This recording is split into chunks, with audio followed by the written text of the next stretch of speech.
Hindi bala o baril, kundi brush, pintura, panulat at talento.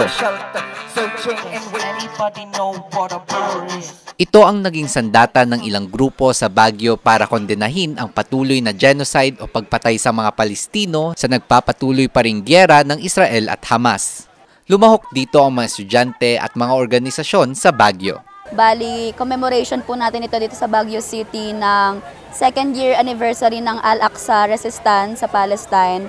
Na yung Al-Aqsa Resistance, siya yung nag-mark ng global campaign ng mga mamamayan sa buong mundo para sa solidarity sa Palestine dahil nga sa naranasan nilang genocide ngayon na attack siya ng Israel at US.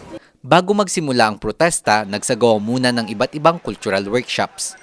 Kabilang dito ang mural at placard making, theater arts, poetry writing at zine making kung saan ginamit ang sining bilang paraan ng kolektibong paglaban at pakikiisa.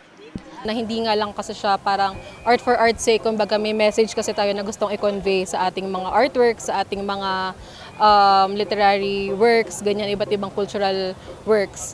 Ito naman, dahil nga may ganitong iba't ibang forms na pwedeng i-take form itong ating resistance na hindi lang naman nalilimita sa mga pag-arali, ganyan, and others.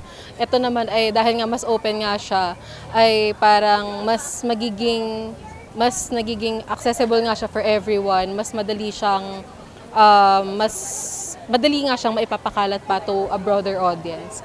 Poetry can be used to, pwede din po siya sa propaganda para po sa mga hindi po gaano maalam sa mga struggles of the Palestinians.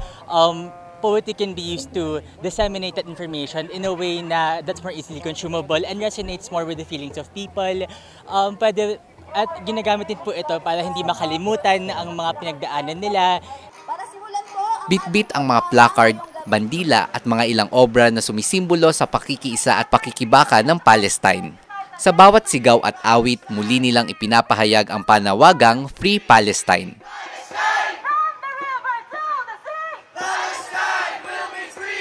Ang issue ng mga taga-Palestine ay issue din natin dito sa Pilipinas na meron tayong karapatan sa mga lupa kung saan tayo isinilang. Kaya hindi natin sana dapat kinukutya yung mga aktibidad na ito, yung mga aktibidad ng pagkikiisa para sa lahing Palestino. Muling ipinakita ng mga residente ng lungsod na ang sining ay hindi lamang para sa mga malikhain, kundi maaari rin itong gamiting sandata sa pakikiisa at paninindigan.